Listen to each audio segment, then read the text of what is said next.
Since science, by definition, allows for more than one opinion. Otherwise, you merely have the will of one man, which is the basis of cult. If it's not in frame, it doesn't exist. I'm as mad as hell, and I'm not gonna take this anymore! I'm funny how? I mean funny like I'm a clown and you lose you? Where you been? Drunk. Wendy, darling, light of my life. What's your one purpose in life? To explode, of course. I like death with sex. How about you, Casey? You like sex with death? Yeah, so fuck off and die. Oh, dang it. I just had a good transition, and then we were talking about Beowulf, fucking animated boobs. I had something that I wanted to say. Yeah, do you think all the boobs in this were animated? I was gonna, yeah, I don't know, man. It's like, I've seen this movie and I forgot how naked she is like 24/7. I forgot how every time she would take her top off, I was like, oh, whoa. Yeah, constantly you're like, Emma Stone's boobies. That's why she got the Oscar, I guess. Yeah. And she just acted very well. So, dude, okay, oh no, this is what I was gonna say. No, what was I gonna say? Something about I was gonna say he's going through his like Dogma 64 phase where he was Largos. I don't know what he was on. And Emma Stone, I don't know. They're perfect together, but he just back to back made those 3 movies in like 2 years. She's his muse. We need to dude. see Kinds She's of his Kindness. muse. It really though. Well, and it's like for good measure. Her eyes, I'm sure he's hypnotized. I've said this. I said this briefly when we. This is the coldest cinema knowledge podcast, by the way. Cinema knowledge. By the way, folks, it's Jordan. I'm Levi. I said this before when we did Begonia. Go listen to that episode. We did that a couple months ago. But I always really liked Yorgos Lanthimos from when I saw, because we were old heads. Because we saw Dogtooth back in the day, loved it. Yeah. And then it's like, as his movies were coming out, like The Lobster and Killing of a Sacred Deer and stuff, it's like, I liked those, but I didn't like the stilted nature of them. I thought they were fine. But it wasn't until The Favorite, when like Emma Stone and that showed up, that like they were actually allowed to act. And so I was like, oh, okay. And so everything from there is like been more, I don't want to say his golden age necessarily, but it's like, I think he's crushing. But that's me. I know he's contentious. He's contentious with a lot of people. This movie's wild. This film is like it's weird because it's either like complete praise, and then everybody who hates this movie is just really put off by the subject matter, which I find very awkward, or not awkward, but very ironic. I hate sex scenes in movies. If you've heard this podcast, we watch the amount of movies that we watch where it's like a sex scene is so redundant, and it's probably because we come from the era of like completely redundant, like growing up in the 90s, a sex scene was just pointless. And so just like that ingrained in me watching films, and even going back and watching movies from the 70s and 80s, it's like half the time the sex scenes are so boring, dude, and just so frivolous. I disagree. Just because like 70s and 80s, it's like at least it had more intent and felt like real people had sex, and it felt natural. But like 90s to 2000s, it was a lot of like close up on backs, just very much like I don't know, what was the, I don't know. It felt very manufactured, and I didn't like that because it's like doesn't feel real or spontaneous. And I think I'm mixing up.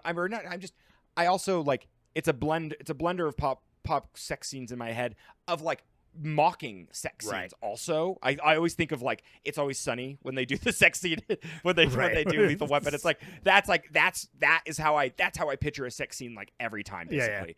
Unless it's done tastefully, I guess, or what or just when it's like when the plot is so heavily involved in the sex scene, then I'm like, and like the comedic timing, like Poor Things, every time there's a sex scene, it's electric, it's so funny, and it's poignant, and like I don't know, it's great for the plot. It's great sex for montages. like, it's funny, or it's like it always serves a purpose. You know what I mean?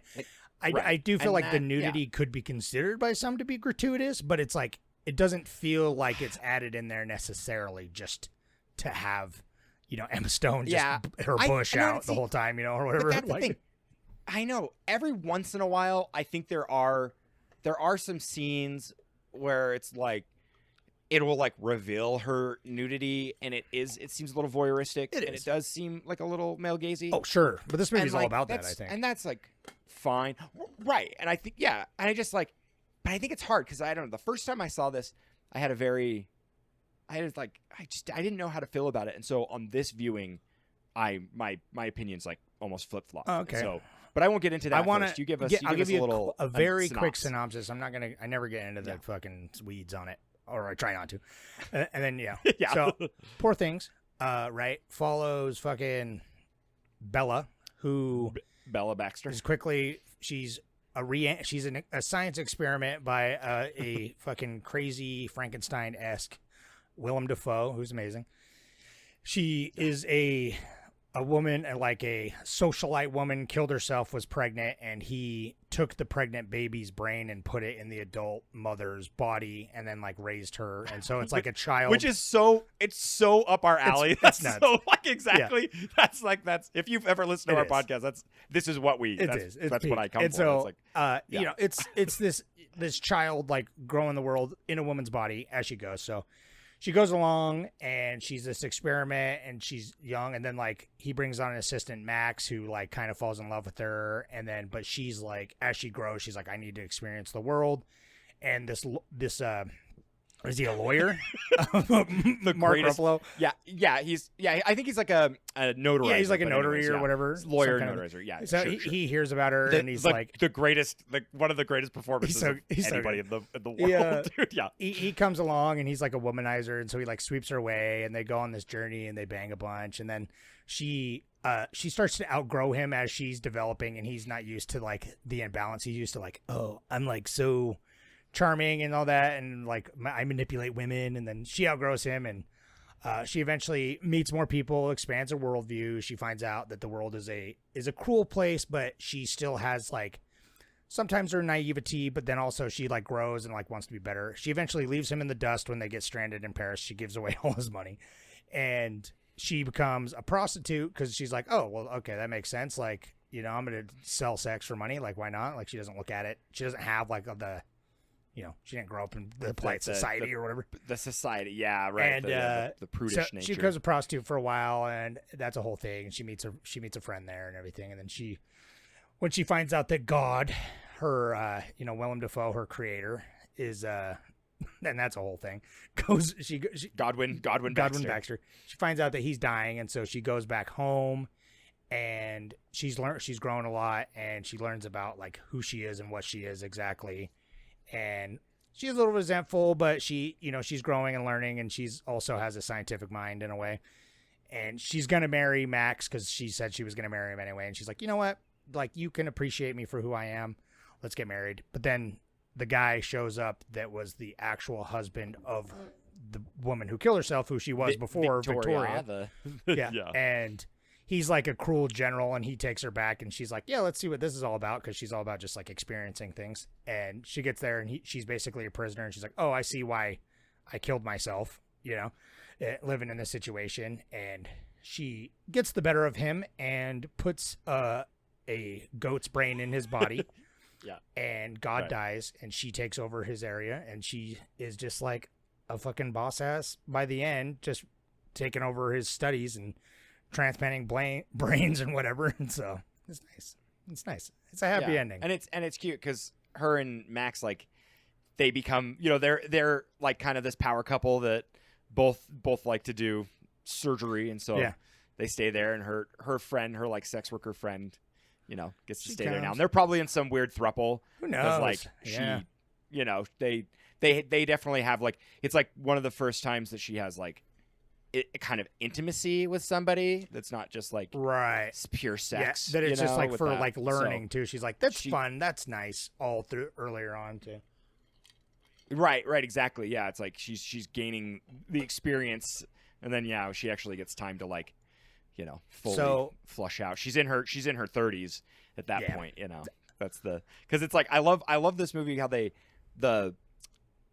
each place that she goes is like, that's adolescence, and then that's your like your late teens and your 20s, and then at the end of it she's like in her 30s. Yeah, her brain is caught up with her body finally, and it's like and she's just fucking just lounging in her beautiful garden, drinking gin. I know that house, with her dude. with that her house is so with cool. her pet man with a goat brain.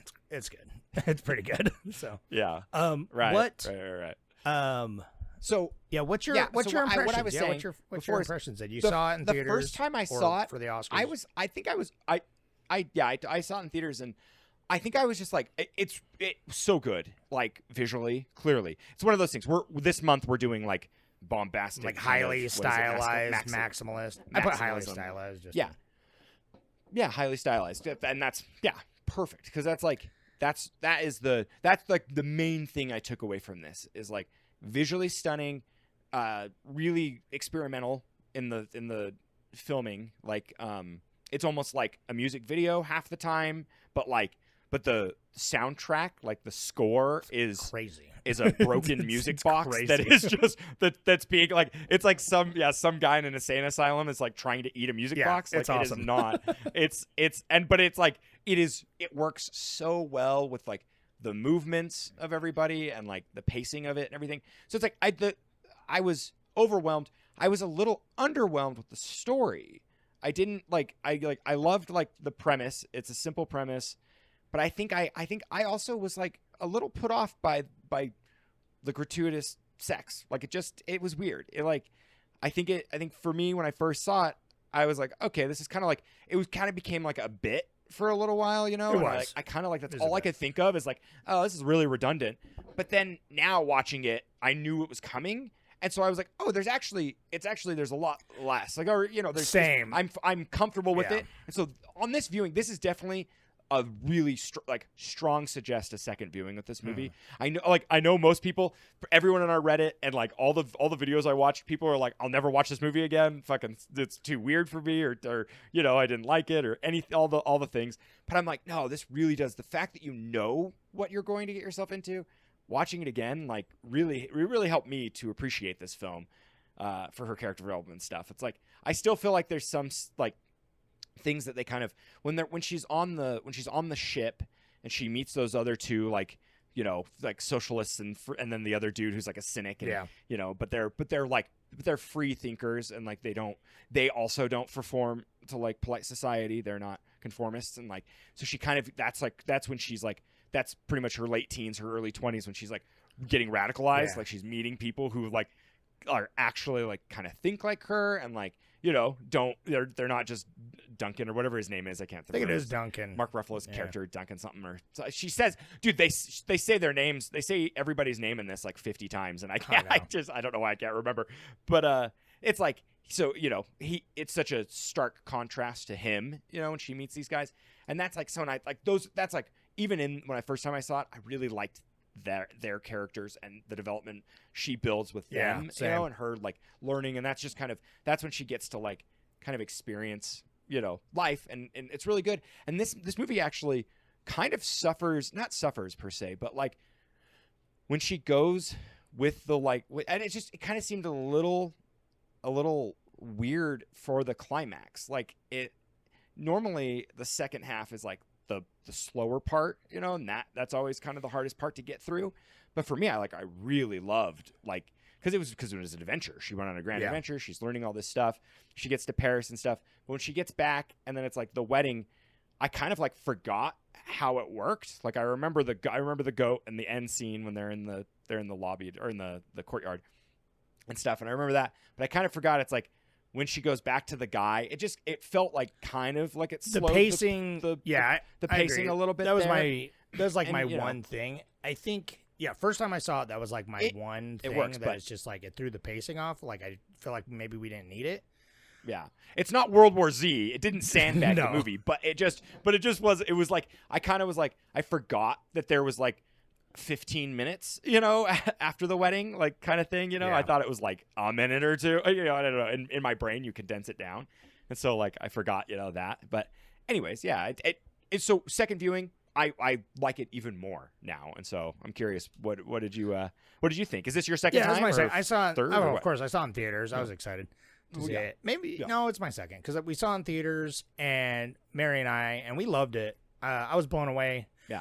I that's the thing. It's like, I just appreciate it more now. Yeah, like you though. the first time I saw it, I was very much just like, man, they are pulling out all the tricks for fucking the filmmaking. You know, they're doing everything, which it makes it the perfect for this highly stylized Maximus, like the fisheye, the paintings, like the paintings on the back, like the because it's all matte paintings, and then they manipulate it in post. Cool. And so it's just like that mixture is so beautiful. It works But so well. The sets are look good. phenomenal. And yeah, I was like, same as you. It's like I was taken aback with like how much sex there was the first time around. Like how, and then I was like, okay, that's like kind of what if it's about too. You know, it's like about her awakening and her growing, but also about like her sexual experiences. And it's like, I guess, I mean, I don't know, is it just a regular white guy, but like the empowerment of her, like taking it, owning and stripping away like all the hang-ups that come with sex, because everyone wants to like control her or own her or look at sex. Like everyone is just like, oh, you hoard yourself, you dirty slut or whatever. And she's like,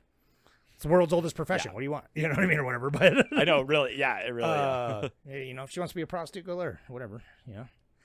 And, but so I really liked it the first time and I was looking forward to rewatching it. But I was immediately caught up. But yeah, this time I was way more. Again, I noticed a lot more stuff in the filmmaking that was more subtle because everything's like so much. But like the amount of different camera lenses that they use like so many different ones, and then the choices of like the framing, and then obviously the set design is just mind blowing. Right. So dude, good. and something I noticed this time, I loved the writing. The dialogue was so freaking good, and there was like a pattern that they would use where everybody would say like he's despicable, deplorable, like you know, not so good, you know, everybody got that bit where they would say like three things. Well, you know, and it just the writing was like so it good. was. This time I was definitely more in line because I knew where I was going to. It's like I was more in line with like the themes. Like I got it. It's not super subtle about it. The first time I got it. Right. But I was more in line with like the themes and like what it was trying to say about these archetypes and like what every character sort of represents as their general archetypes and like the different kinds of men and like even the general, because it's like you're seeing all these different worldviews. And then it's like putting him in his place at the end is like he's the ultimate just cruel, wants to control at all costs dude, right? And so everything was clicking a little bit more there the second time, and I loved it. I don't know. This is a great movie. I can see why people I love, dude, the don't general's like cool because oh, totally. This is one of those movies where I'm it's like, a bad movie though.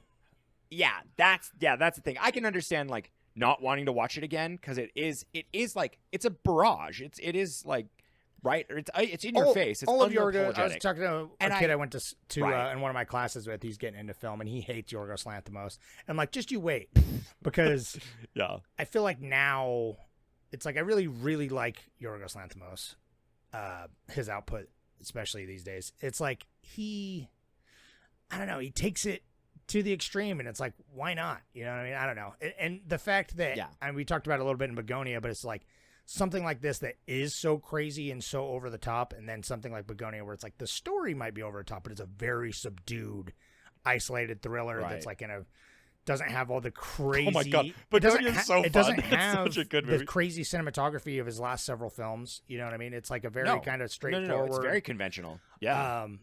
And it's fucking great too. Like, I don't know. I love both these movies so much, but this movie. Well, I love his use of like light and color. Yeah. Like all of his movies he shoots, they're so bright and vibrant. He's got like all the tricks, and it's like even the small stuff. It's like it starts off, it's like all black and white at the beginning, and then it's like as she develops and like she starts to see the world, then color comes into the world, and it's like beyond colorful. It's like, you know, obviously everything is like hyper. Well, they used I was watching it. They manufactured a film stock for this movie. It's an old like chroma color, some blah blah blah, whatever kind of like film that they discontinued, and they brought it. The like DP was like, no, let's bring this film stock back because it's like milky. It's so poppy. Yeah, it just like the color is so like it's like Technicolor-y, like uncanny almost. You know, like how.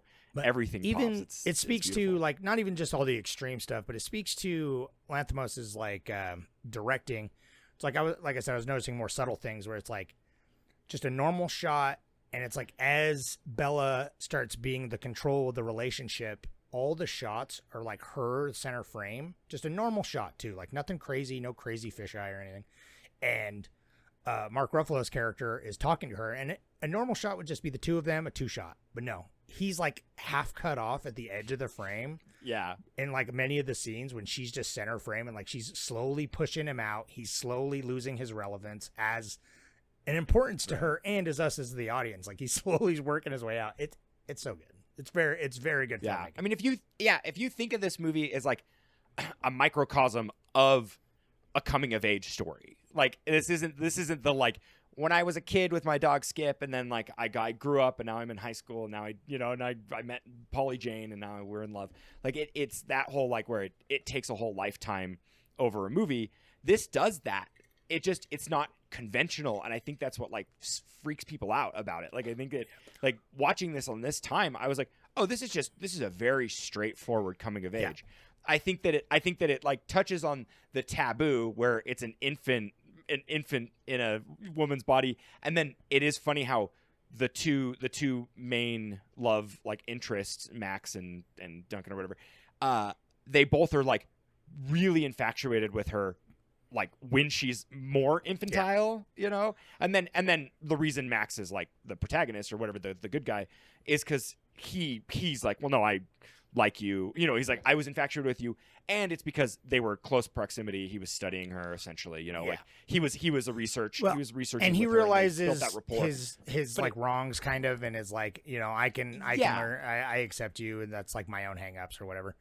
And right, and I think he learned that from working the relationship that he built with Godwin. For and stuff, sure. You know, it's like it's like, even though it's trying to throw a lot of stuff in there and it's distracting to a lot of people, the hyper stylized aspect of the filmmaking plus the hyper sexual style and like the really crazy goofy performances that like really work. But I can see that oh my God, we're so they're good. all can be Dude, such a turnoff. But like speaking to everyone, it's very much like men are always trying to infantilize these women. And it's interesting. I learned about in one of my classes recently about the idea of like the Petrarchian woman and the Petrarchian conceit. Is like Petrarch was like this poet from like it's like 12th or 13th century or whatever, but the whole idea is that like a woman was only attractive back then for hundreds of years, was only attractive if they were like dumb and docile and didn't know they were hot, and like you know, and it's like kind of it's like the infantilizing of women and stuff. And so it's like, I don't know, it plays into that, and it has like all the archetypes, and then I don't even know where it's going like exactly with like God as a creator of him, except for when she's I think that's the thing. I'm not exactly pleased with you, but you know, being alive has been interesting, I guess. So I guess I'll let it slide, you know. And I'm like, yeah, that about sums it up. Yeah. You know, it's kind of got that sums it it's up. got everything in there though, and I can see how that's like a lot for people. But I feel like a lot of people that don't like it tend to focus on like they're just turned off by it, you know. And I get it, I guess, you know what I mean. But right, and that's totally fine. It's like, you know, if you know, we think you like a John Waters film or something because it's like it is grotesque, but it's like that I we love like that. art more. Like I don't get me wrong, I like it just a straightforward, it is what it is type of movie. But it's like I like art when it is like just a lot too. Like it takes a risk. Like in this movie, a risk, and I'm surprised that it was so. I mean, we'll see later commercially. I don't know how it did commercially, but like critically accepted. Like I didn't think it would be because it's so weird. You know what I mean? Well, it's weird. It's weird when a movie like this lives in both spaces. And so sexual. It was like critics. Yeah, and that's true. Yeah, we're very chaste here in the old US of A. We'll kill somebody. You can slit a throat, and it's PG-13. But the second a little booby comes out, baby, you're done for. But it's crazy to see this. Like this got nominated, right? Or was this? I don't know if it's best picture. Maybe it was best picture. Anyways, right? It was like kind of everything, right? It played like really 10 well nominations in like or something. in the Academy. It did Emma really Stone great. got her Oscar, and then it got a bunch of like set design, obviously, and production design, costume design. Right. Yeah. And critics liked it for its like they liked the bombastic. Like audience score wasn't as high. We're but, coming like, around though. It's critic score was high, and so that's it's art. You know, it's pushing. It's got a lot of big lofty ideas about like it's a classic coming of age type story. It's got like ideas of like all these like, you know, archetypes of like how women are seen in society, and like how men treat women, and like there's a lot, like you said, the male gaze thing, which I feel is intentional, but it is hard to balance with like Yorgos as like a dude that making it and everything. It's Yeah, like, and I think it's hard for me because it's like, you know, I like to look at movies in a broader scope of like IRL too, and it's like what Yorgos said about this movie. It's kind of I don't know. It's a little lazy to me, but it's also fine. It's like, you know, it's his opinion. But he's like, I didn't make this movie to really have a point. You know, that's what he said. Yeah, it does feel like a lot of just ideas, it's supposed like to be aimless, philosophical type essentially, ideas. yeah. But it's Right, packaged right. up pretty good, And it's exactly. Well, I was gonna say that's the thing. I'm like, as long as it doesn't feel shallow, I'm fine. Well, it's like it can be a little. That's the thing. I think he's on. I think it's he's like it's not deeper. He's like yeah, he's a god archetype. That's it. There's not more to it, you know. And I'm like I like that. I mean, it's fine. Like just why do we need to like really get super nitty gritty? Like his name's Godwin. He was tortured, and it's like you get enough of his backstory about his affiliation with God. Yeah. Like I love that beginning at the end, oh my God. I love the bit at the beginning when he's talking with Max when they go for their walk, and he's like, do you believe in God? And he's like, oh, I'm a religious man or whatever, you know, and I can't remember. He says something where he's like, well, do you mean me or you know, the actual God? Like, you know, it's and like, I'm that's just the bit. It's right. And I'm happy with it because I like all of it. This is what's the saying, like sum of all its parts or whatever. Like it is all the little like things that they swung the fence for come together, and it works really well for me. Like I think like the first time watching this, it was too much of experience. Like, and now watching it this time, it's I'm a like, lot. Oh fuck! It actually is. It's good. a lot. It's a good movie in its filmmaking, in its themes, in everything. It's a lot. Like it does feel like they kind of threw in the whole kitchen sink with it, but I think they nailed it. You know what I mean? It's like it's not a perfect tight little bow, I but think they nailed it. It's like with Guillermo del Toro, it's like like Crimson Peak. It's like I kind of wanted more, you know, and it's like, and I think my biggest comparison to this is Nosferatu, because that does the same thing that this movie does, where it's so intense and in your face, but like it does it really moody. Mm-hmm. It's like so much more moody, where this is like the rainbow, and that would be like the black rainbow basically. Yeah. Like it just it has the same like in your face performances and commentary and like set design and characterization and everything about it, and sexualization and stuff too. It's like they're very good companion pieces, and like Lily Depp Rose, dude, fucking her performance was like off the charts, and that's what freaking Emma Stone. I mean, I liked Emma Stone back in like Superbad style, Easy A. Like I like back in the day when she was just like she was a little comedy, you know, just doing those cute little things, you know.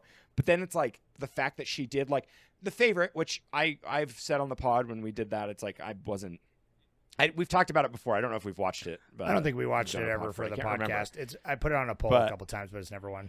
But yeah, it's like, and I'm gonna fucking. We must have talked about it in a ramble. I'm not a big fan of The Favorite. I need to see it again, but I think The Favorite, I wanted it to be weirder. I was expecting it to be weirder. It's more like the subversion of that type of movie, of like the Barry Lyndon type of like classical Downton Abbey. Right, of course. I know it's with the way he uses cameras. But, you know, it's like everything's supposed to. Yeah, it's very much. That's when he really started to get into like, I'm gonna use a fucking fisheye like crazy, where the screen's circular. Like it's so much that it's like it's matted out. It's aggressive, and it really works in this. But so I'm good. With you. And that's the thing. So it's like, but when I saw The Favorite, I remember like wanting it to be weirder because I was expecting, because it's like coming off The Lobster. I was like, in Killing of a Sacred Deer, I was like, well, those are weird, you know, especially, you know, it's like his earlier stuff is even weirder, and so I'm just like, I was expecting that, but this is exactly. What I wanted. Like you say, it's the like some of its parts. Because my problem with, as much as I like The Lobster and like Killing of a Sacred Deer, I feel like it had a very good, kind of like all his previous scripts. Like it's like a very good foundation, but it's not enough in the execution department for me. Like it's still good, but I feel like I'm like, just like these, like let these guys act a little bit more and like, do something with the camera. And I feel like he heard me say that. And then started doing that. He's like, oh, don't, wait up, Leaves. I got you. I got you. Yeah. And so now it's just like the most great performances and like just over the top. Because that's the thing about this movie too.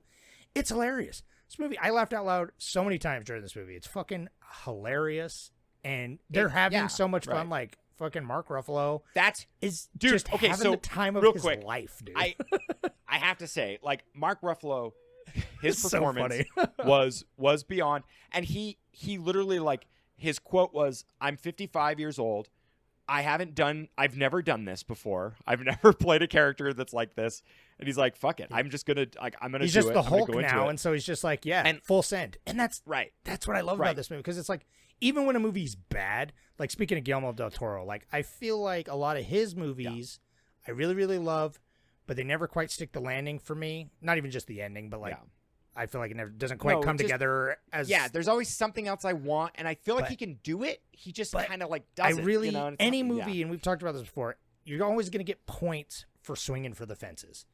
And so everything about this movie is just full send. The act, Ruffalo being like, fuck it. I'm like, whatever. I'm going to just go all the way. That's everything about this movie. We're going to get weird with all the art. We're going to get weird with all the cinematography. And I guarantee you, they probably wasn't even going to be this much sex. And Emma Stone's like, yeah, let's just film it all. And like, so she's just like, you are fucking all the time. No, you're right. Like they spent 3 weeks, every single day for 3 weeks they were together and they rehearsed. It was all like dry, and they were like, it was like a team building activities and stuff, and them getting together and talking and like making sure that it's like she's going to be comfortable and stuff, and everybody, and like everything. And it was, Mark Ruffalo was like, well, Emma Stone made it really easy because it was like, easy breezy. Everyone was on board, and he's like, it was just, he was able to go to town. But dude, it is so, his performance is so funny. I think when he's in the asylum or whatever, like he just, oh my God, like he's such a little petulant child, and he's so bad, and like, I don't know, it's like I love when he is like a good lay, like he totally like she's like, oh, I tried somebody else, and like the fact that they were so bad that like she's like so I'm more fond of you now, but then it just like destroys him. It's so it's so good. And then when the dude's blinking or winking at him, he just immediately goes. It just questions his manhood and his entire identity as like this ladies' man, to then have it flipped around on him, and now he can't have her and everything. That the only way that would ever be possible is if she's a fucking abomination and a demon. And the fact that it's just like, don't look at the end when he comes with the guy, and he's like, don't look at me, succubus or whatever. It's so funny. I don't know. He's so funny. Emma Stone's so funny. Well, because it's like, dude, even Willem Dafoe. I love Mark Ruffalo so much. I do too. He's so good. But Willem Dafoe and all that crazy makeup, like he is also just having a great time. Just like he's like charismatic, and how dark it goes with like his stories, but they're told in such a way that's like hilarious. Right. No, just like, well, it's so good because it's like he really is. He's so analytical. Yeah. He's like, I've got a science mind, and so he's like the things my father did and then were Max totally like just acceptable like, because it's fuck. like I know, right? The thumbs, dude. I mean, cutting his genitals off, sure, that's brutal, but like putting his thumbs in boxes so he can like retort like whatever, regress the growth of the bone or whatever. Just like, Jesus, man, it's like, that is just crazy. The weirdness of he has to have like a separate gastral system and does those Chris birth bubbles. His dad took his dad, like, I love all the stories because they're like, they progressively get more unbelievable, but then also just totally work in this universe where it's like he took the gastral juices out of him, like out of you, like it's so good. I love it, dude. It's crazy. It took him 4 hours to get into the makeup, which it doesn't even like, it seems like a lot, but it really, I don't know. It's not like he's in a whole full creature or anything. Yeah. Like 4 hours though to get that makeup. Elephant Man. It's beautiful. Right. Exactly. Yeah. 4 hours in, and it took 2 hours to get it off. And it's just like, that's so good. But dude, William Dafoe's the greatest ever in the world. He never left set. I mean, that's probably a little hyperbolic, but he said he never left set, and all the people would like would see him on set. He would go, because they shot it all on a soundstage, Yeah.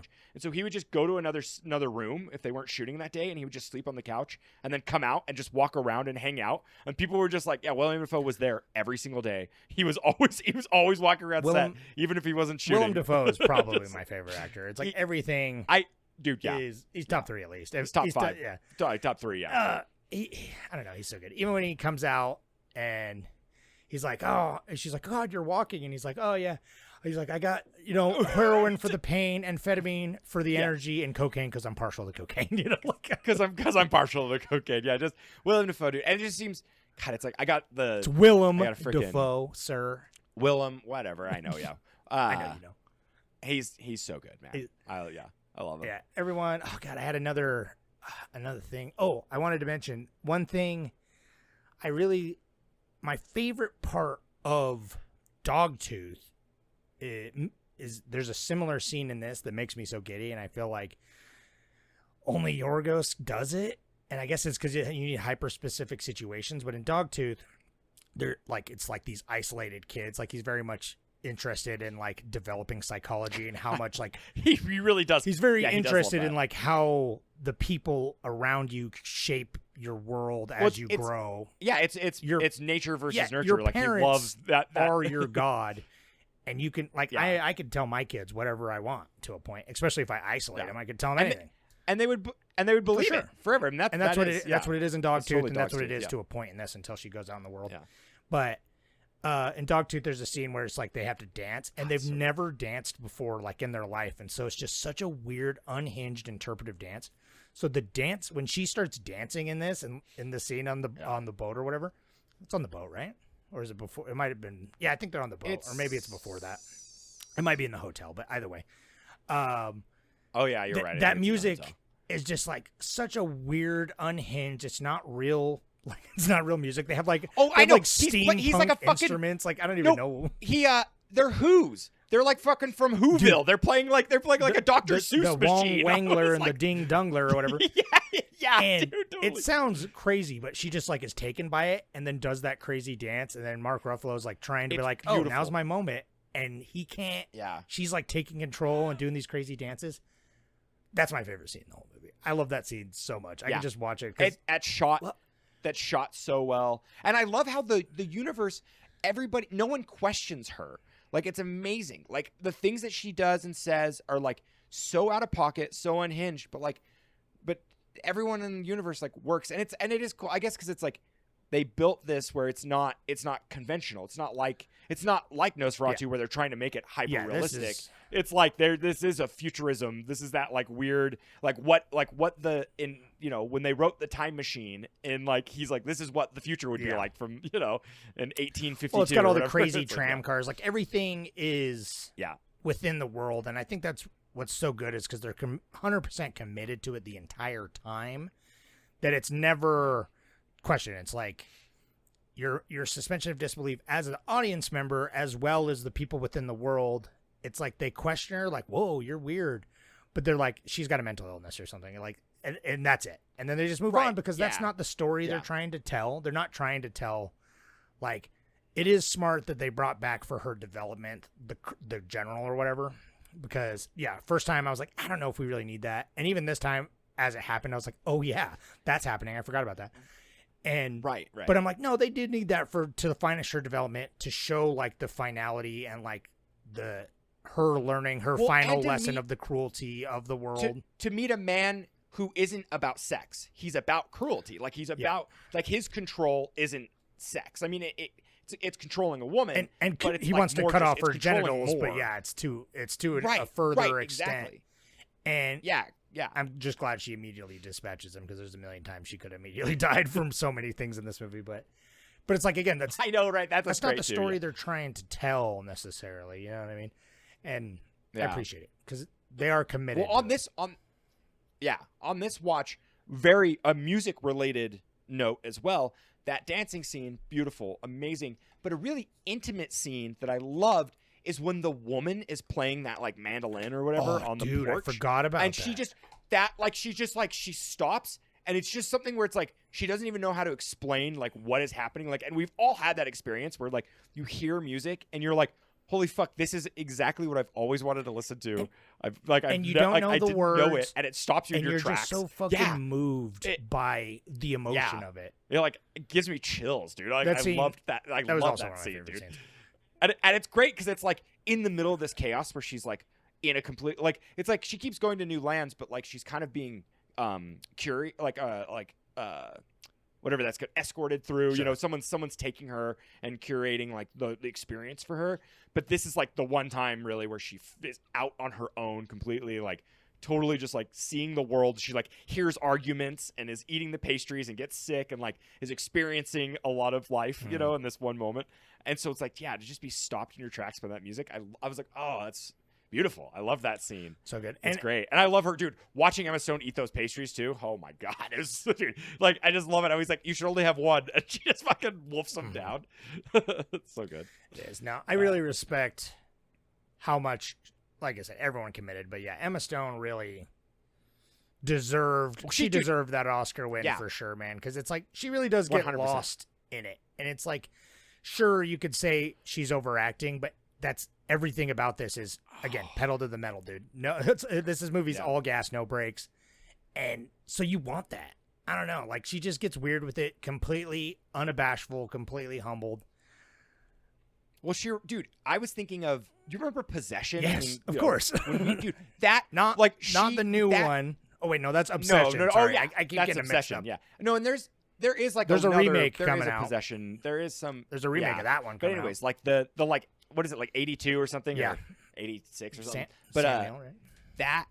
That performance by her, who, sorry, I don't remember her name, but if you look it up, her performance it's like that, where it's like, it's kind of like manic, but like so dialed in and pushed to 11, and she just was like being manipulated in that movie. It's like her performance is so good, and I was thinking about that, where I'm like, she had to have like channeled some of that or something, you know. She had to have as thought long of as it like, fits the vision, because it's like, I'm all for. Yeah. I don't always think the most acting is the best acting. You know what I mean? But it's like really subtle, good, small acting. Well, it's it like, can be it just wouldn't as have- good. she but you couldn't don't. have done that That's not what in- this is. You know. if she did that in Begonia, it would be like, what the fuck, you know? It wouldn't make And any she is, sense. Like, she's she way had to more be, she had to be contained in Begonia, but 100%. And Begonia's really the good micro. too. You should She see got that nominated movie. for that too, but Yeah. it's for her. It's all the like micro things and like the way she like plans her aggressions and like her reactions to everything is like calculated, and she plays that character so well. Emma Stone rules, And dude. she's so good. And her, dude, it's her facial expressions in this. Like there's so many times where it's like she's doing the most weird things, but like they work so well. It's like her tics, and it's like it's so good because this worked. I was watching like a behind the scenes, and I didn't even think about it, but this is shot like out of order. You know, I mean, they tried to shoot a lot of it chronologically. But like you can't do that. That actually sounds pretty that's hard a to good shoot a movie point. like That's that. pretty tough because But it's her like, development that's really tough. in the acting seems Yeah. it's like obviously she's like stumbling around. Her it's words seamless. are not completely together. She's not even doing really full sentences and like until the like 2/3 of the movie. I know, right? When she gets to Paris, Yeah. basically, then she starts to. Then when she actually meets, she goes. she like, And you even know, then, she supercharges still through. sounds like my daughter trying to talk sometimes. Like, and she's like in the third person and shit. Yeah. Right. Stumbles Yeah. over. How she? Yeah. Because that's what's great too, is because like when she is going to school and studying in Paris and like actually like and learns another language, you Yeah. know, and stuff, and it's like she builds all that up, and it's like that's like those are her just like her mannerisms now. Like that's how she speaks. She was taught by Godwin how to speak because he speaks weird. He's not really super conventional either. He like I know. he speaks in a stilted manner. Yeah, and it's interesting that this god-like entity, literally called God, is literally her creator and her father, essentially. Teaches her like what's his face? Fucking Mark Ruffalo is like, you know what empiricism means, but you don't know what like a fucking fucking croissant is or whatever. Yeah, It's right. an interesting how that like informs her curiosity of the world. It's a very like she's very emotion driven, but she's also has like a very scientific mind about like everything's an experiment. Like I have this hypothesis about how this works, and so I don't know. This movie really encapsulates like that growth in life, and I love how she doesn't fall down like the cynical path too. Like she does have her naivety when she like gives the money to those sailors and just trusts them, and it's like, of course they obviously robbed her. Doesn't understand. Yeah, she like doesn't understand how that works in society. You can't, like she doesn't know the value of money. But I feel like it did take her the general scene again. It like is more important this time around. I feel like it clicked a little bit more of its importance for like her final development. Like that was the final thing she needed to be able to move on with who she is as Bella instead of this past thing lingering on to her. But her being able to see the cruelty, because even the mistress I thought was like way more cruel the first time I watched it, and she's like biting her lobes, her juicy lobes, but yeah, I know she's the madam. Funky. She even then she's like, you have to have the full range of experience, and again that's your 20s. That's you get to a point, you get your heart broken, you fucking go through some shit in life, and you kind of gotta have the full range. And I was surprised because I was in a fucking horrible mood when I watched this movie yesterday. I was in a fucking god awful mood. Like I didn't want to. I almost texted you and was like, let's just cancel the podcast this week, dude. I don't even want to do anything. And but this movie did this get you out of your funk or what? A little bit. It's because I forgot how surprisingly hopeful it is. Where it's like, I'm kind of a cynic. We're both pretty misanthropic towards the general state of the world and humanity as a whole.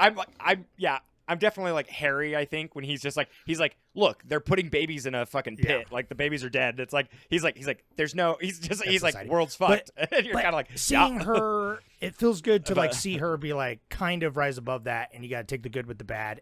And even what she says to Godwin, or Godwin's last words, he says like, it was all very interesting. Like life is very cruel. Oh, yeah.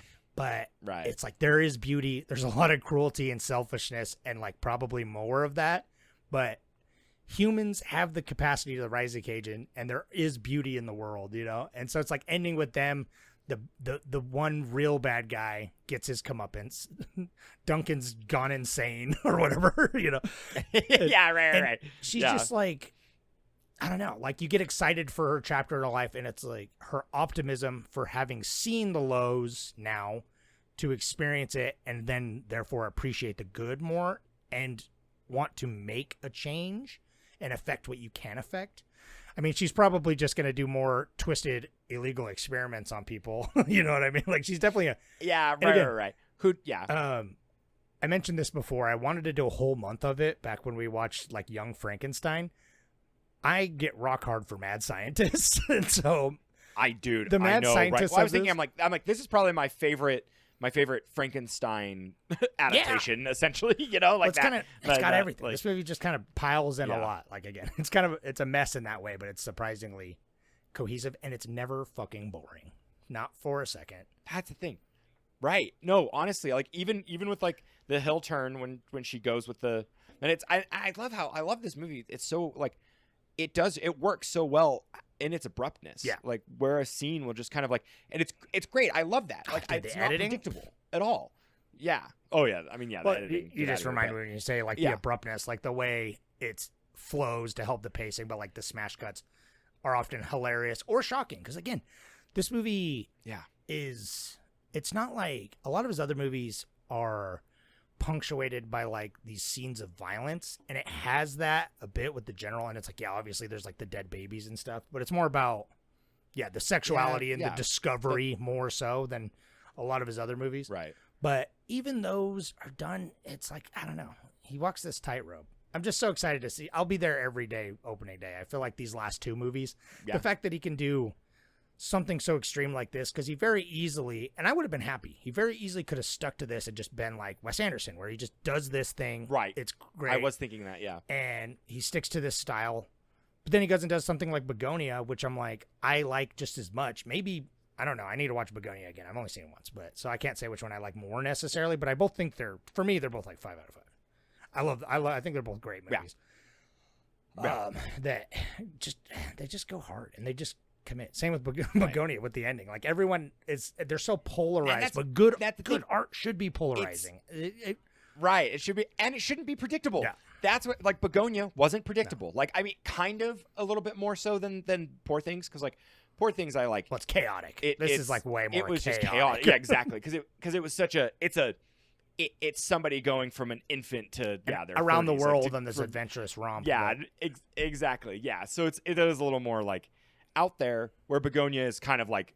You're kind of like, it either is this or this, and you don't really know, you know? Begonia is just like a contained psychological thriller that just like, again, it commits. I don't know. I appreciate it. Yeah, it does commit. And I want to see Kinds of Kindness, because I think that's probably more like even more subdued, like probably even less. Isn't it supposed to be more of like just? I think so. It's like drama, I want to see it. It came so fast, but I really want to see it. Yeah, but right. It came in such quick succession. It must have had a limited release or something, because I don't really remember it being. It was here for very like long. a week, and then fucking I wanted to see it, and it slipped me by. But I think the only reason I haven't really watched it yet too, it's like it's an anthology, and I'm not. Oh, is that I'm what not it is? Oh, okay. eager to go watch anthologies. I don't know why. Maybe we should just do a month of anthologies to break me. Yeah, of why it. haven't we? Yeah, because we did that for Horrortober. We did a few. We've done a few like, anthologies over the years, but yeah.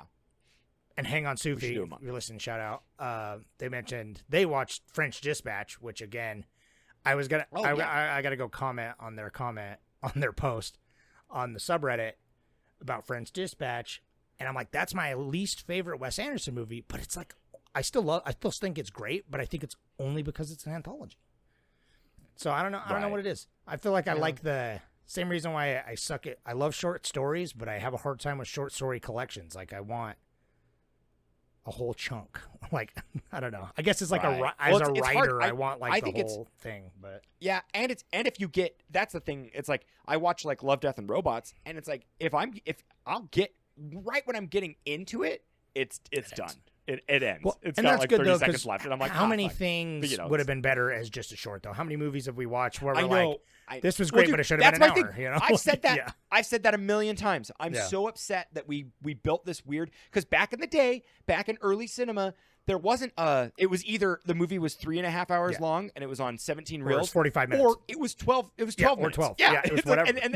And then like now we've like quantified it where it has to be a short, so it's like 12 to 15 minutes, or they do some shorts right that are like 30, but then it's like where's that in between? Like you could get a good, like why couldn't there be more 45 even minutes? Our movie, you know? like it. Our movie could have been an hour, like 70, but it's like 78 minutes or whatever. But I do remember in editing, we're like, it's a feature. Like we wanted a feature, so it's like there it is. But it's like it's weird. There's like the arbitrary goalpost, you know? Right, there is. It's like the 90-minute. That's the, and I know that I've learned in the past the reason they don't like to make movies over 2.5 hours long is because they can't play as many in a theater. That's true. So it's not.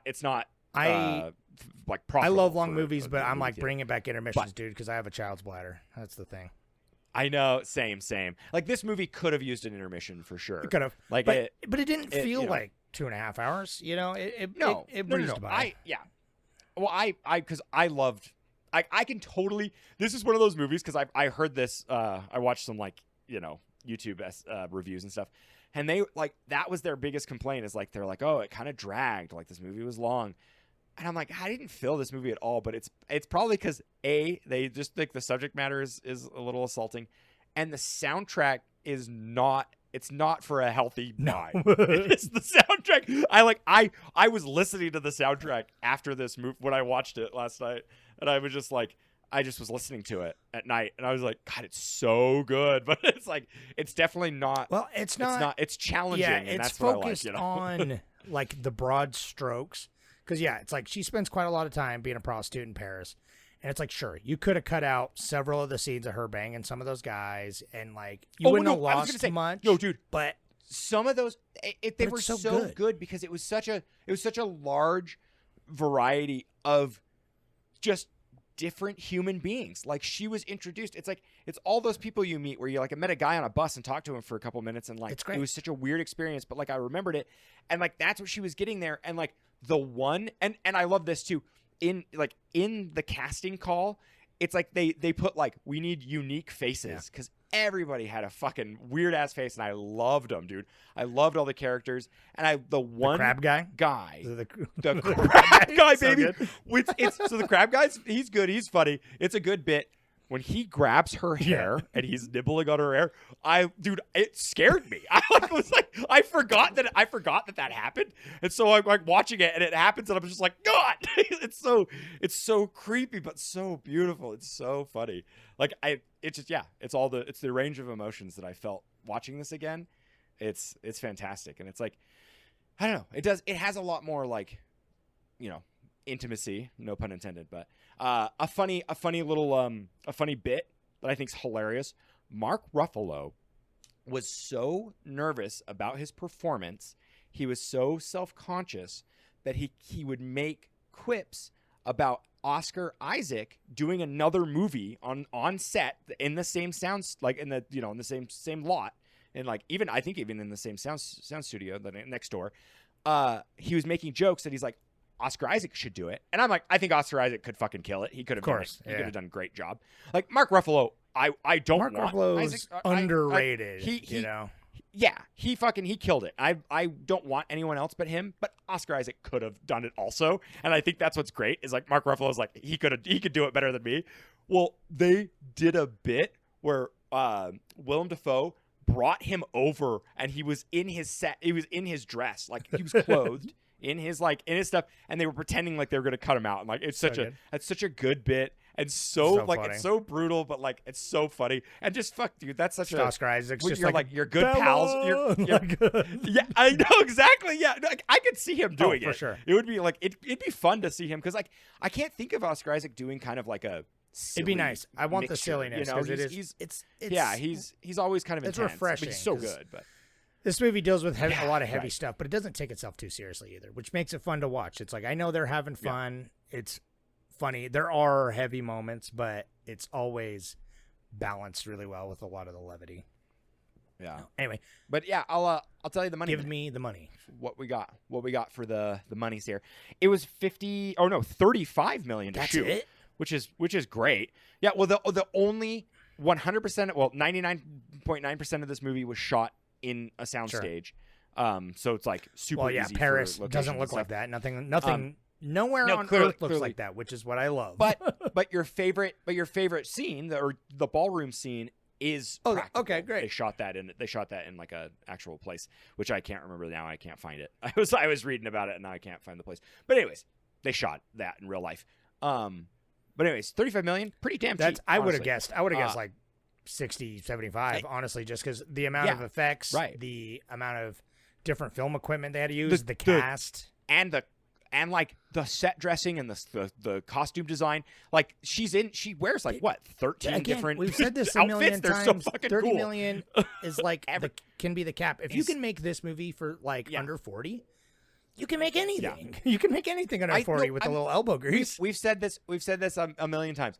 Studios need it instead of making $100 million movie needs to be make $100 three, million. No make movie. 30 $33 million Literally. movies, and they'll make back a lot because this made 117 Nice. million. Okay, good. So it's like it 100. It made a fat profit. Like it did God, great. what are they doing? So it's what? just like It's Emma Stone and him like doing their thing. It's like, what are they doing next? I can't Right. wait. Can't wait for the I next know project. they better be doing something next because it's like Oh, I'm sure they are. They Yeah. seem inseparable now. They're banging probably. no. They are like it's like Godwin. They're more. Well, he they're kisses more he kisses paternal. her feet or something. Like I don't know. Just, Oh, I'm sure he gets pictures of her feet for sure. Like he's already seen every inch of her. So, Yeah, right. There's got to be something like her soul. we all have. No, I'm proud because it's like you got to respect it. I don't know. Yeah. I respect it. Anyway, I'm not gonna read all the Reddits, but I got a couple. So I got S Faulkner 89 says I found this movie pretty boring and stale.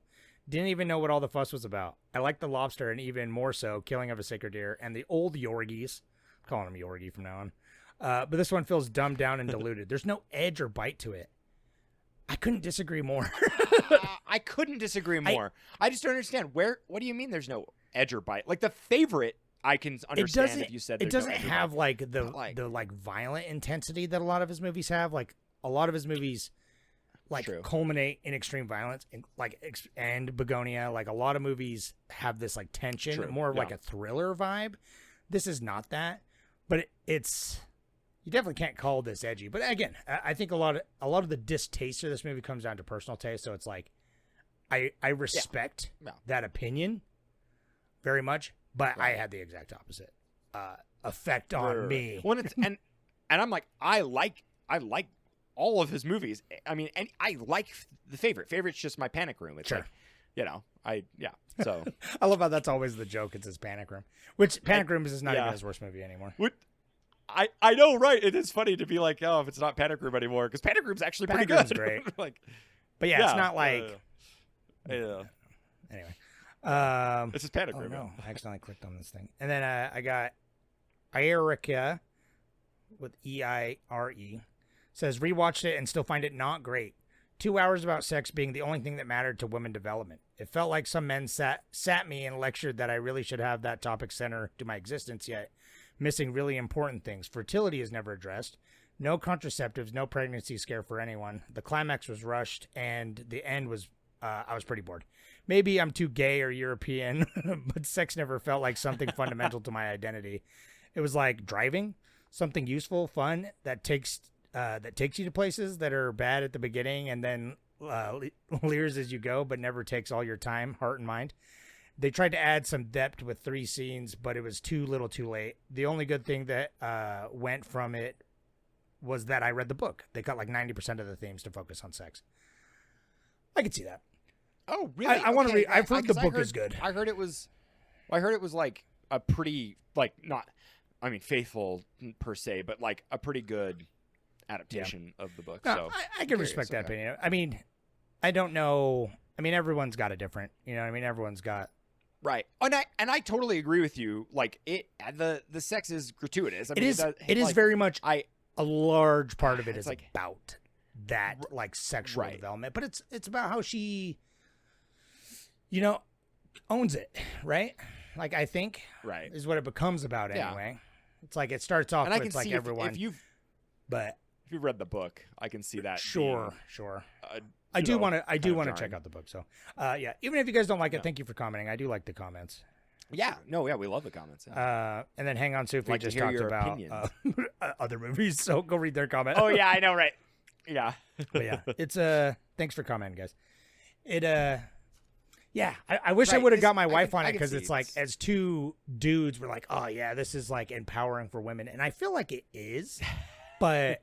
I do too. The only but thing, but I just, my wife really I liked it, and she really related to it, and she thought it had like good things of women empowerment. But I don't know, everyone's different. That's what I'm saying. So it's like everyone, we do try to look at things like more empirically, too. It's like, again, the first time I watched it, I was more just blown. My fucking socks were blown back by just the filmmaking, right? More so than anything else. So, but I get it. This movie's not for everyone, but it's for me. So I think. Right, Anything yeah, Yorgos does, I liked think it. I'm kind of going to be there for it, just because we're not. I feel like we are entering a new age of cinema where like we're getting weird stuff that is also popular stuff. Like when I saw Everything Everywhere All at Once, I never would have in a million years thought it would have won fucking Best Picture because No. it's too No. weird. Yeah. But again, that's another movie, Daniels, and I really love their previous movie, Swiss Army Man. Though. I just like it when shit goes full send and commits to whatever it's doing. I like that. Anyway. Yeah, I wonder what they're doing. Yeah. Anyways, thank you everybody Yeah. for commenting. That's This is a wonderful. fun month. If you want, yeah, it's fun. If you want to hear us talk about other movies, come to our Patreon too. We got Yeah, we're gonna do some bonus episodes on ones, which there I and forgot stuff. which we were gonna do. Completely blanked I know. my I mind. always We're forget. gonna I'm like, talk now about- we should do Kinds of Kindness because that is his like every this week is- we he's say we're doing- gonna do he's doing another his, like- one. I forget what. Oh yeah, we were gonna Yeah. do the I don't know. Sin City 2, and I completely forgot about that. Oh yeah. Oh, I know. I don't know. Maybe we'll just rescind Do that. Kinds of And Kindness. not do that one, but Well, let's do Kinds of Kindness. if 'cause not, it's we'll like, save it. This is We'll do- he's doing his Lars von Trier. Yeah, we'll thing. do Lars von Trier. We got to watch more of him too, which I feel like we watched a few anyway. But watch him again. But I don't know. Yeah. Reddit. Thank you. If you're on the YouTube, hi there. You already said the Patreon, so yeah. Stay tuned. We're gonna do more. I don't know what we're gonna do next week, but we're doing more crazy visual stuff. I keep putting on I'll put on another Wes Anderson. And there's a lot of other guys that do just Megalopolis. Yeah, I put. Did I put it on there? It didn't make it. I was gonna do. You've put it on before. I was gonna do some like. I don't know. I get weird with it. We'll see. We'll see what I pick next week. I got some weird ones picked up, so probably less people are going to even listen to it because at least Poor Things was popular. I'm going to pick some. Hard to Be God is definitely going on the poll next week. Like, yeah, right. It's like. I mean, yeah, Holy Mountain didn't win, but it's like if that won, I don't. Anyway, all right. Well, that's it. Well, fun. Bye, everybody. Thanks. Thank y'all. Thank you. See you.